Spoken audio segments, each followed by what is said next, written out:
Social media पर इन दिनों एक नाम तेजी से ट्रेंड कर रहा है, सीमा आनंद।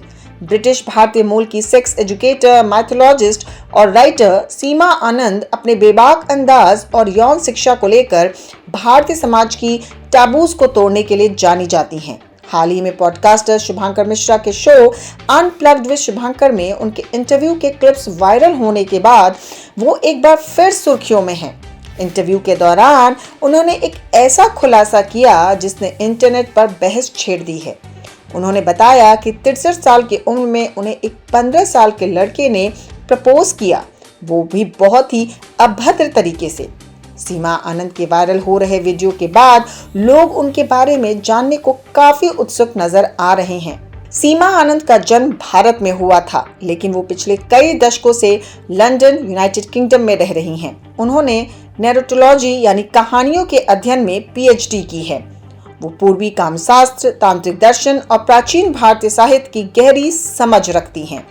इंस्टाग्राम पर उनके 15 लाख से अधिक फॉलोअर्स हैं। वो प्राचीन ग्रंथों, विशेष रूप से कामसूत्र के माध्यम से आधुनिक युग में शारीरिक सुख और रिश्तों की जटिलताओं को समझाने के लिए जानी जाती हैं। शुभांकर मिश्रा के साथ बातचीत में सीमा आनंद ने कई संवेदनशील मुद्दों पर अपनी राय रखी।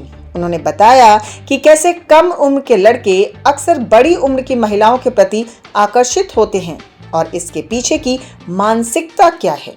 जहां एक वर्ग सीमा आनंद के काम को प्रगतिशील और सशक्त बनाने वाला मानता है, वहीं दूसरा वर्ग उन्हें विवादास्पद करार देता है। शुभांकर मिश्रा के इंटरव्यू के बाद कुछ लोगों ने सवाल उठाए कि क्या इतने सेंसिटिव विषय पर 15 साल के लड़के का उदाहरण देना नैतिक रूप से सही था।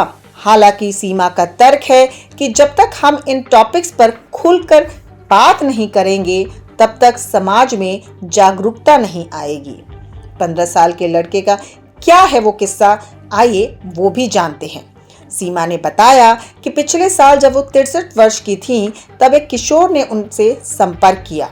उन्होंने इस घटना का जिक्र करते हुए युवाओं के लिए इमोशन सेंटर्ड यौन शिक्षा की आवश्यकता पर जोर दिया। उनके शिक्षण का एक मुख्य हिस्सा पावर ऑफ नो है। वो मानती हैं कि महिलाओं को बिना किसी अपराध बोध के अपनी इच्छा व्यक्त करने का अधिकार होना चाहिए। सीमा आनंद की कहानियां सुनाने की शैली उन्हें अन्य एजुकेटर्स से अलग बनाती हैं। उनकी प्रमुख कृतियां हैं द आर्ट्स ऑफ सेडक्शन, जो कि 2017 में आई थी।